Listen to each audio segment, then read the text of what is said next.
안 움직여요? 예. 오늘 성경 말씀을 봉독합니다. 구약 하박국 2장 1절부터 4절, 구약 1302면에 있는 말씀입니다.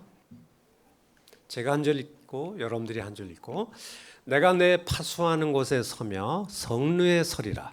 그가 내게 무엇이라 말씀하실는지 기다리고 바라보며 나의 질문에 대하여 어떻게 대답하실는지 보리라 하였더니,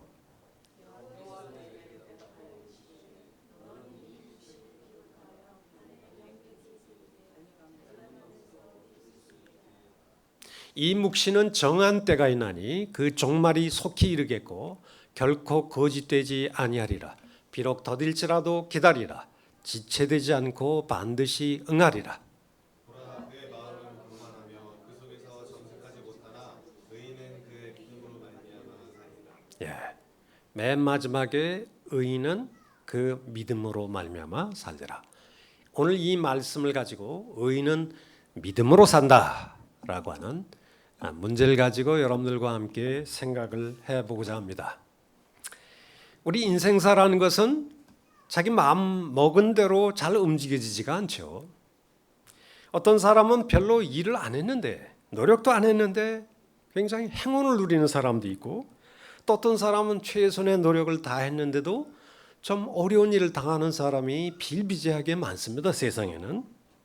그래서 사람은 자신이 어쩔 수 없는 이 불확실한 이 미래에 대해서 어떤 생각은 이거는 귀신의 장난이 아니냐, 운명이 아니냐, 또 우연이 아니냐, 뭐 이런 생각들을 가지면서 살아가고 있는데, 특별히 뭐 귀신의 장난이야, 귀신을 내쫓아야 돼, 뭐 그런 생각을 가지고 있는 미신적인 생각을 우리 한국 사람들이 참 많이 하고 있죠.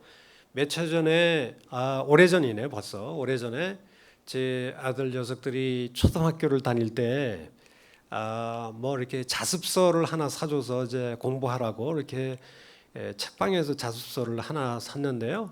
자습서를 첫 페이지를 딱 여니까 부적이란 무엇인지 알아봅시다. 초등학생들 왜 이 자습서에 그런 내용이 들어있는지 모르겠어요.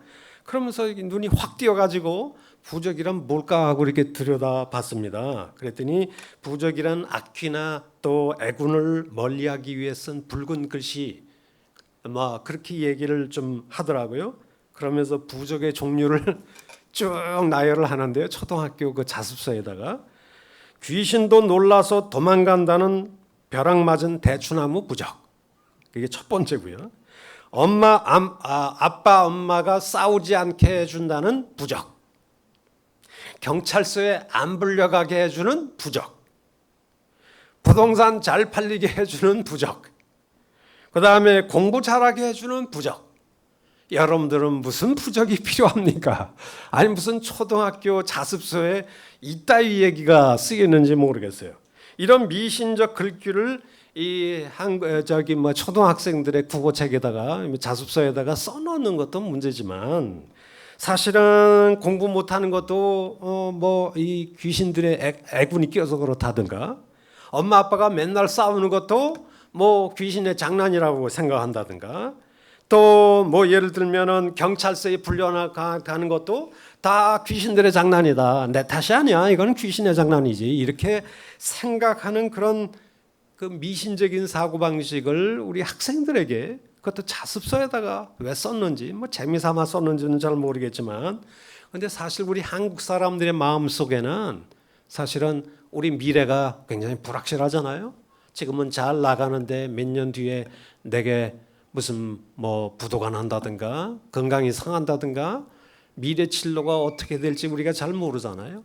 특히 오늘 우리 한국 국가라고 하는 것이 굉장히 미래가 많이 불투명해졌어요. 이런 그 시대 속에서 사람들이 불안한 마음을 가질 수가 있겠죠. 이런 얘기하면 제가 혼나는데, 우리 집사람이 한국이 불안하니까 우리 외국 나가서 몇 년 뒤에 살까 뭐 그런 얘기를 슬쩍 하더라고요. 그 얘기를 들으면서 난 한국을 안전하다고 생각하는데 왜 그러냐 그랬더니, 뭐 신문을 볼 때마다 하도 시끄러워가지고 한국이 미래에 어떤 일이 일어날지 모르겠다고 이렇게 걱정을 하더라고요. 근데 사실 말이죠. 우리는 미래가 어떤 일이 일어날지를 잘 모르죠. 미래를 5분 뒤에 무슨 일을 일어날지 예측할 수 있는 사람이 누가 있겠습니까? 그런데 중국의 유명한 고전 역사가가 있어요. 사마천이라는 사람인데요. 그 사마천이라고 하는 사람이 소위 사기라고 하는 아주 춘추 전국 시대의 중국의 역사를 쓴 사람이 사마천의 사기입니다. 사기를 썼는데 문제는 이 사람은 원래 공자의 제자예요. 공자의 윤리 철학을 세상 역사에 좀 적용을 좀 해봐야 되겠다. 그래서 사실 역사를 써내려가기 시작했습니다. 역사는 어떤 원칙에 의해서 흘러가겠지. 정의롭고 공의로운 사람은 잘 살게 되고 악한 놈은 역사 속에서 늘 망하더라. 이런 어떤 원칙이 적용될 거라고 생각하고 중국의 춘추 영국 전국 시대의 역사를 쫙 쓰다 보니까 이 사마천이 고민에 빠진 거예요. 무슨 고민이 빠졌냐면 어렵다고 또 선하다고 생각하는 사람이 반드시 성공하는 것도 아니고 오히려 수많은 박해와 가난 속에서 사는 의인들이 참 꽤 많다. 쫓겨다니고 그리고 반대로 악인들은 곤모술수를 마다하지 않는 이 잡배들 이런 사람은 늘 부귀영화를 누리고 떵떵거리고 살고 그래서 사마천이 그 두꺼운 중국 역사서 사기라는 말을 쓰면서 맨 마지막에 이런 질문을 던집니다. 세상 역사에는 과연 천도가 있느냐 없느냐. 세상이 정말 의롭고 공의로운 사람은 잘 먹고 잘 살게 돼 있고 흥왕하게 돼 있고 성공하게 돼 있고 악인들은 반드시 망하더라. 그런 어떤 천도가 있느냐. 그 고민을 엿보는 그런 글귀를 사마천이 쓰게 된 것이 있습니다. 여러분 우리 인생사가 어떻습니까?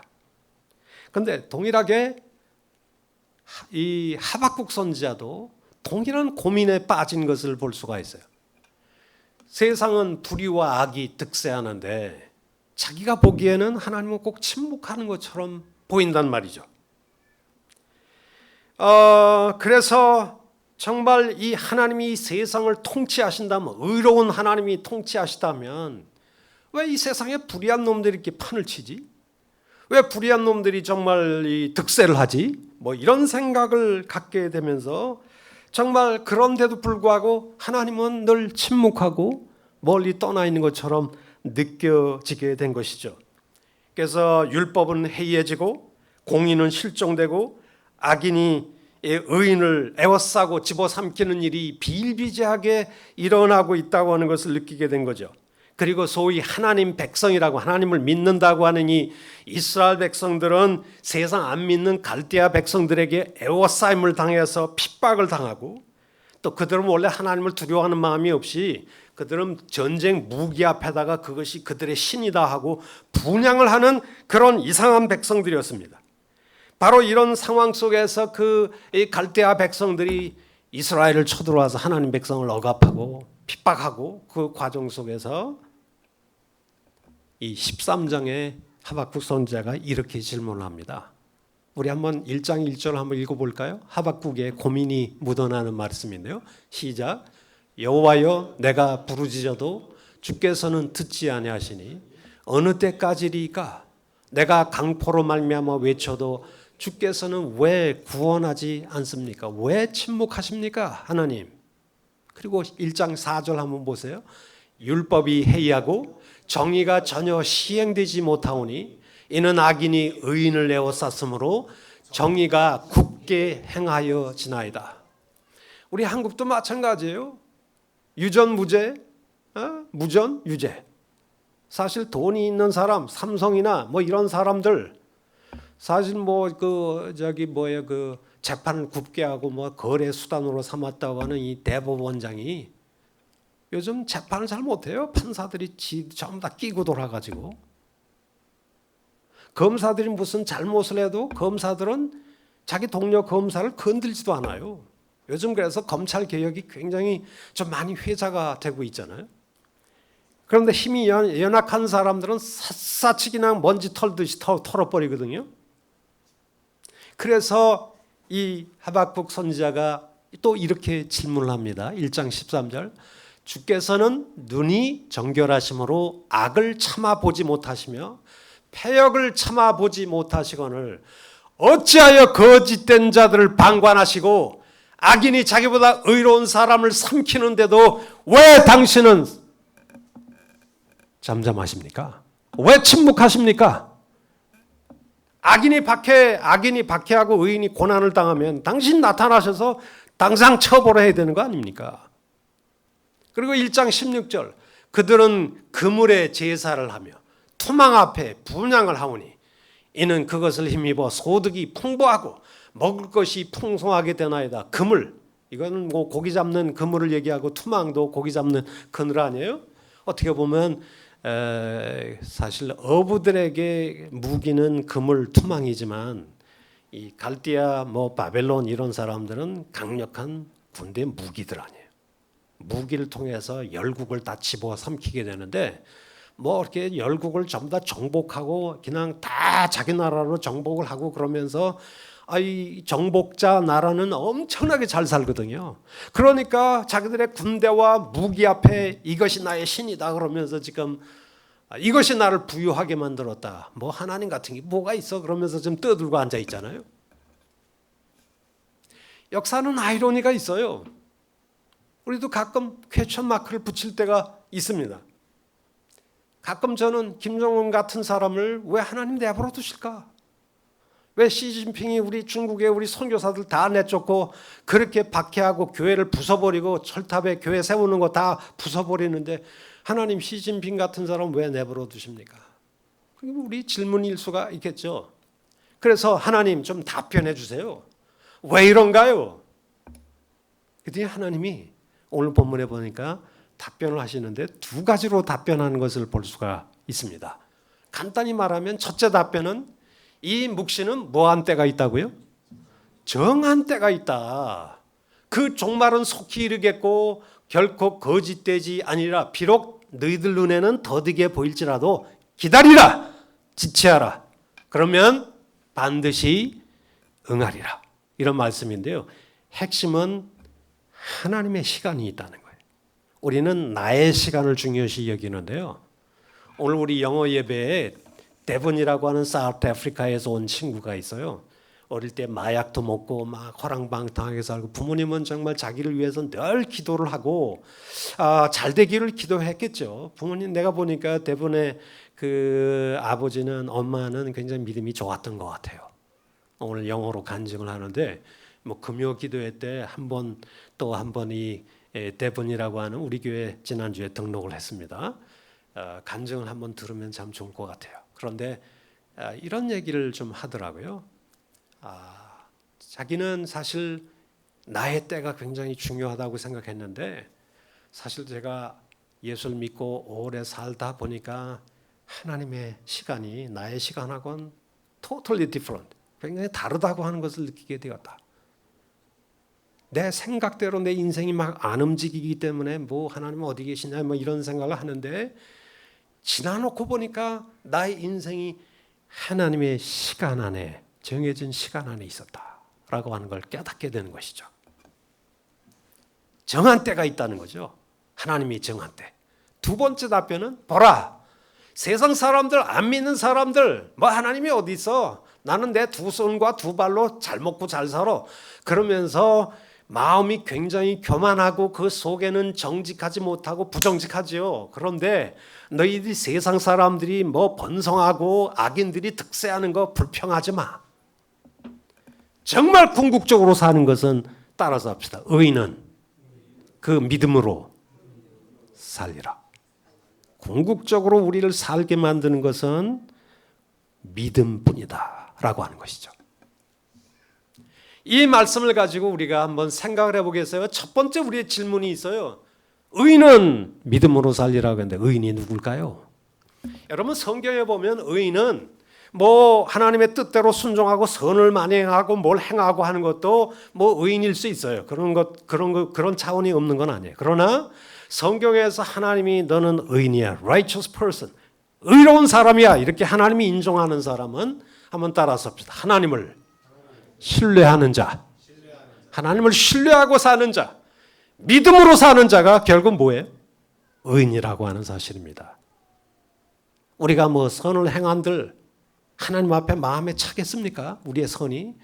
심지어 우리의 이 선을 행했다고 하는 우리 선도 때로는 우리 죄악성에 막 오염이 돼가지고, 그래서 우리 어린 꼬맹이들이, 오늘도 우리 왕영은 자매님 아기 꼬마들이 왔는데 우리 재윤이가 아직 크질 않잖아요. 사탕을 막 빨다가 코를 질질 흘리고, 코는 안 흘려요. 근데 코를 질질 흘리고 하는데 나한테 딱 줬어요.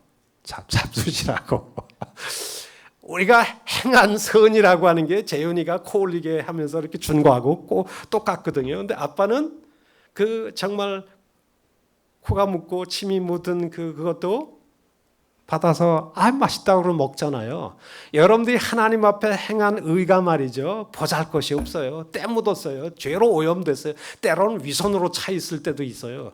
그런데 실상은 그렇게 의롭게 사는 것이 하나님 앞에 나를 뭐 의롭게 만드는 것이 아니라, 하나님은 가장 중심으로 보는 것이 어려울 때든지 슬플 때든지 환난 때이든지 언제나 하나님을 뭐 하는 거예요? 신뢰하고 살아가는 거죠. 하나님을 의지하고 신뢰하고 사는 것, 그게 바로 의인이다라고 하는 것이죠. 오늘 그 시편에 보면 이런 말씀이 있죠. 내 길을 누구에게 맡기라? 하나님께 맡기라. 이걸 신뢰한다는 뜻이죠. 내가 가지고 내 운전대를 잡아가지고 이리 돌리고 저리 돌리고 이 노도광풍이 몰아치는 이 험한 이 풍랑이 있는 이 세상길에 우리는 돛담배처럼 막 출렁거리고 막 살아가는데, 여러분들이 내 운전대를 잡고 운전을 하면, 배를 운전하면 얼마나 잘 운전하겠어요?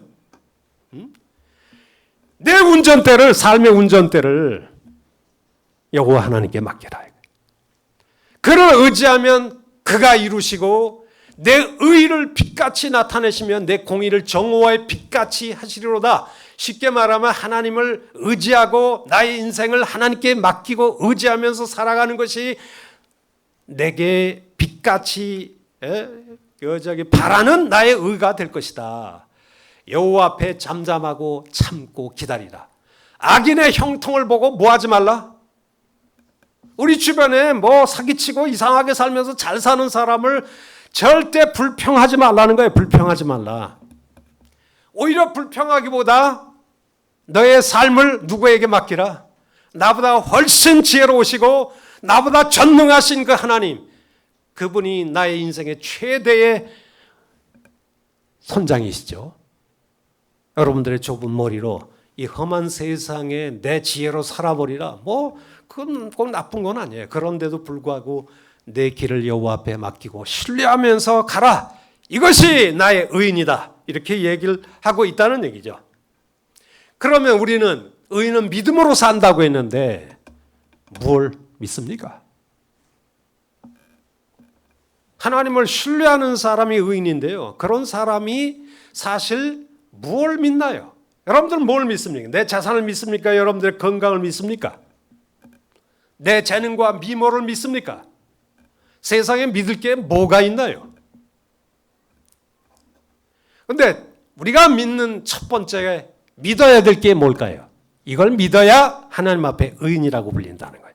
첫째, 의인은 세상 만사가 선하신 하나님이 통치하고 계시다.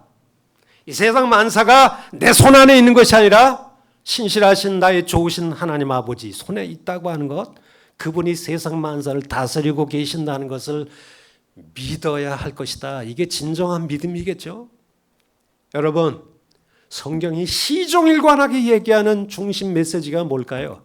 Trust me, 나를 신뢰하고, 그리고 그 하나님께서 우리의 인생에 굽이굽이 어려운 일들이 많이 있겠지만, 때로 외롭고 고독하고 힘들 때도 있겠지만, 그리고 노도 광풍이 몰아쳐서 우리의 인생이 휘청거릴 때도 있겠지만, 주님, 그래도 이 험한 바다에 저는 주님을 믿고 가겠습니다. 왜? 이 노도 광풍을 치는 그 현상만 보는 것이 아니라 그 모든 걸 잠중에 붙잡고 계시는 그 하나님이 있다고 하는 걸 믿는 것이죠.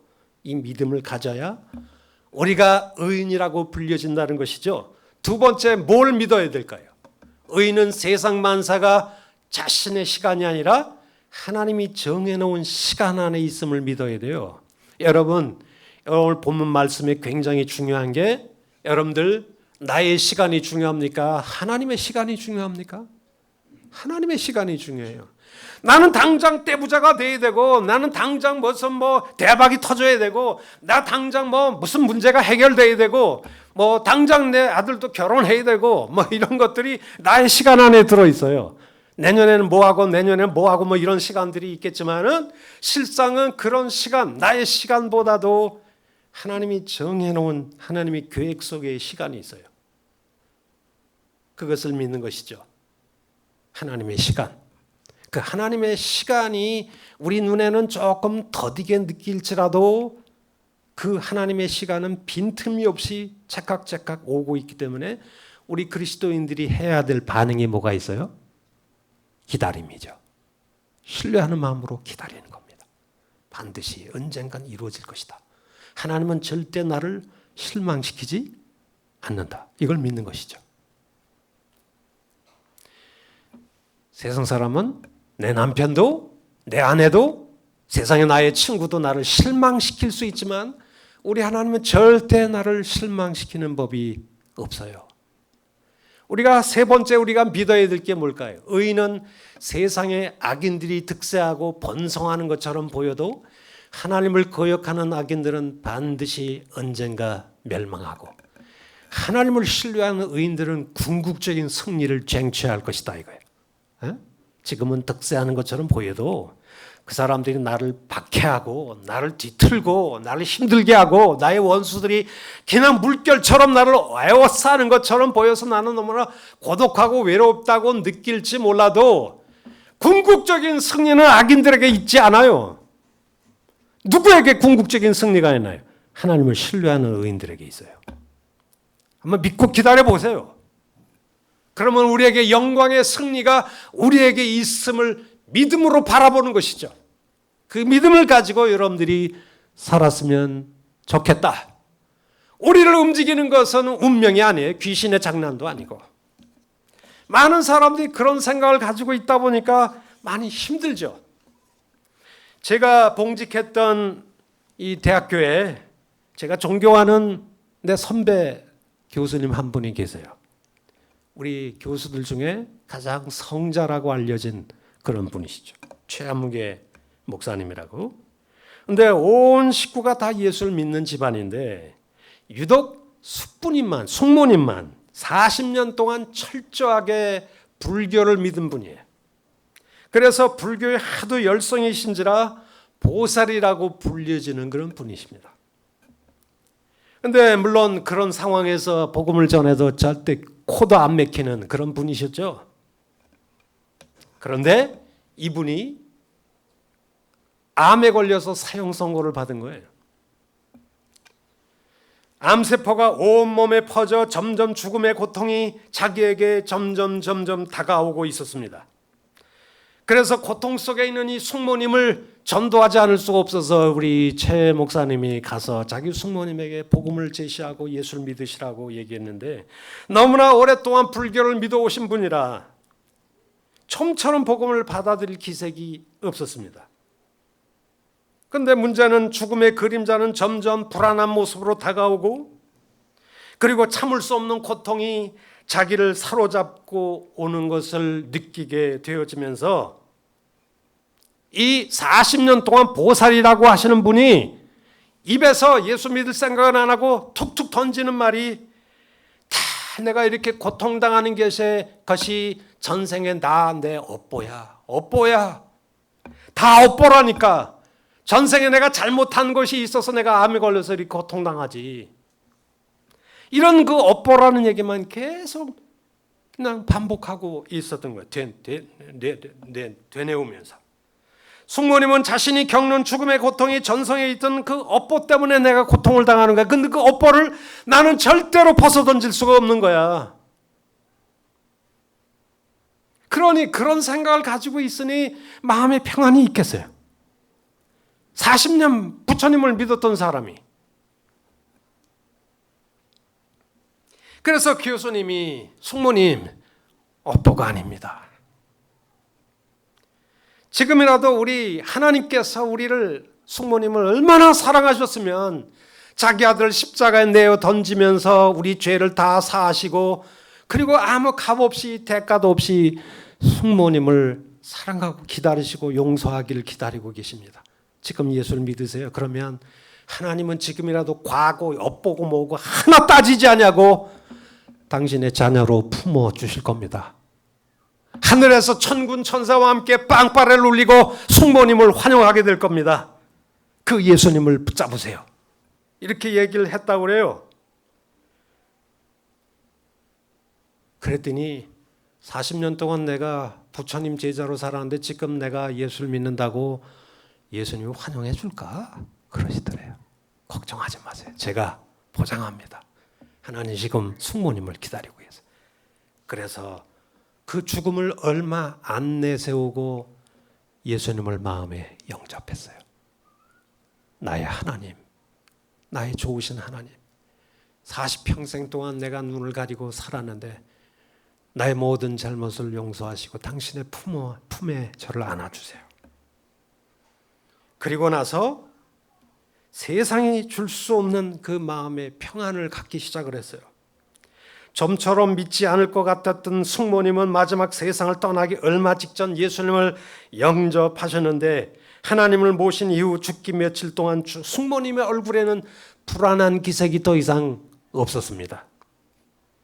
그러면서 마지막 유언으로 이 숙모님이 자기 조카에게 이런 한마디를 남기셨다고 그래요. 코테이션에서 내 평생 불자로서 살아오면서 요 며칠 동안 누렸던 마음의 평안을 내 평생에 한 번도 누린 적이 없었다고. 그런데 예수님을 모시니 이렇게 마음이 기쁘다고. 이제 내가 눈을 감고 우리 예수님의 품에 안길 수 있으니 행복하다고. 어떻게 이런 드라마틱한 변화가 생길 수 있을까요? 여러분, 우리 하나님께서 나의 좋으신 아버지가 되신 것을 믿으십니까? 그분이 나의 인생의 운전대를 잡으시고 만사를 통치하신 나의 좋으신 최고의 좋으신 하나님 아버지라는 것을 믿으십니까? 그분에게 여러분의 인생을 맡기시기 바랍니다. 모든 세계를 다스린다고 하는 그 믿음, 그분이 나의 좋으신 아버지라고 하는 것, 그리고 나의 미래를 위해서 그분이 가장 좋은 것으로 우리를 준비하고 계시다는 것, 바로 이 사실을 믿는 사람에게는 운명의 장난이니 그리고 귀신의 장난이니 이런 거 믿지 않습니다. 업보라고 하는 것도 더 이상 믿지 않습니다. 그리고 넷째 우리가 믿어야 될 내용이 있죠. 의인은 그의 백성을 향한 하나님의 선하신 계획이 지체하지 않고 언젠가 반드시 실현될 것이라고 믿고 따라서 합시다. 소망 중에 기다린다. 이게 예수를 믿는 믿음의 사람들의 특징이거든요.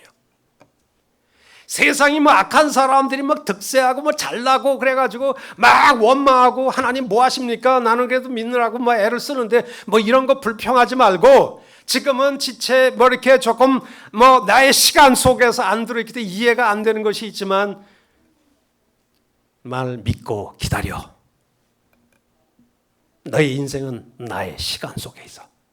그 하나님의 시간은 반드시 빈틈없이 나를 위해서 돌아가고 있기 때문에 우리가 할 것은 나의 시간을 재놓고 초바심을 내면서 기다리는 것이 아니라 하나님의 시간을 신뢰하고 기다리는 거겠죠.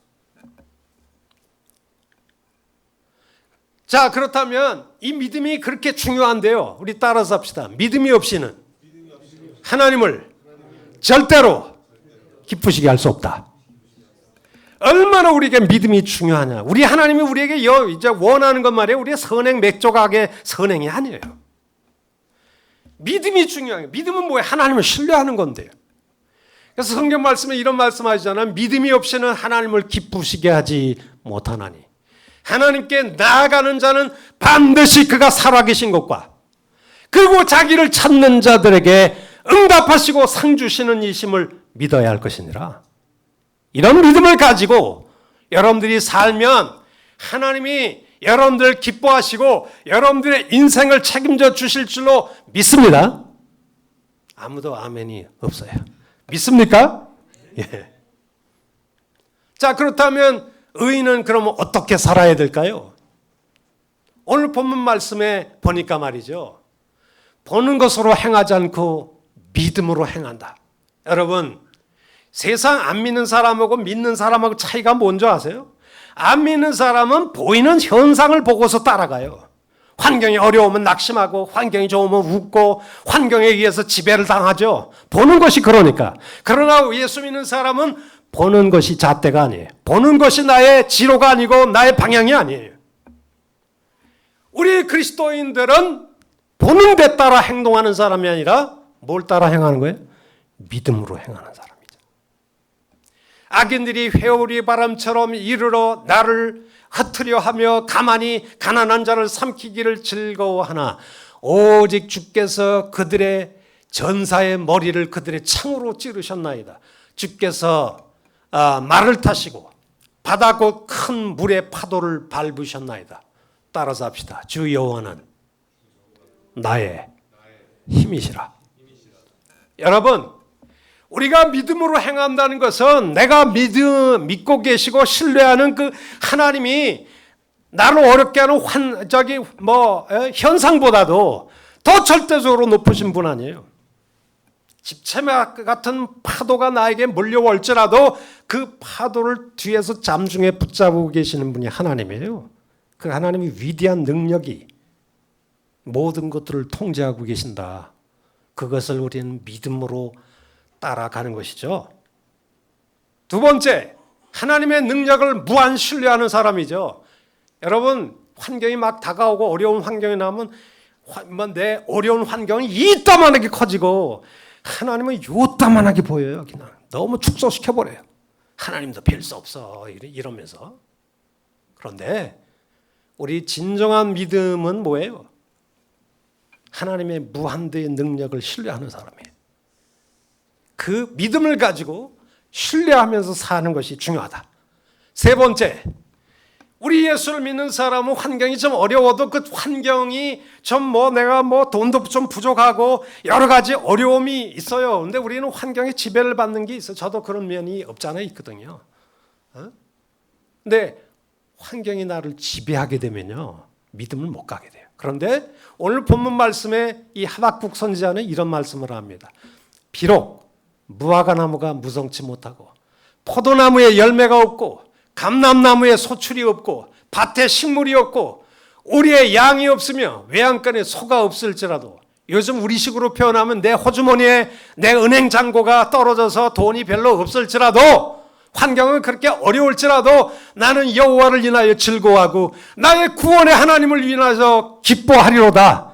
이 환경을 초월하는 믿음, 이 즐거움, 감격, 이것이 믿음이 가지고 있는 놀라운 능력과 비결이거든요. 여러분, 환경을 초월하는 이 기쁨과 감격과 즐거움이 있어야 되겠죠. 이렇게 사는 게 믿음으로 사는 사람이다. 이게 하박국이 얘기한 거 아닙니까? 네 번째, 변화된 전망으로 산다는 거예요. 우리 다 같이 한번 읽어볼까요? 하박국 3장 19절 시작. 주 여호와는 나의 힘이시라. 나의 발을 사슴과 같게 하사 나로 나의 높은 곳으로 다니게 하시리로다. 여러분, 사슴이 어떤 존재인 줄 아세요? 사슴은 말이야 물을 먹을 때만 계곡 밑으로 내려와요. 그런데 보통은 산등성이 높은 곳을 다닌다고 그래요. 높은 산등성에 있으면 시야가 쫙 펼쳐져 있잖아요. 이 계곡 밑에만 있으면 그 산등성이 너머에 엄청난 광대한 세계가 있는지 잘 안 보이죠. 계곡만 보니까. 그런데 진정한 믿음을 가진 사람은 사슴과 같이 나의 발을 사슴과 같이 하셔서 나의 높은 곳을 다니게 하시로다.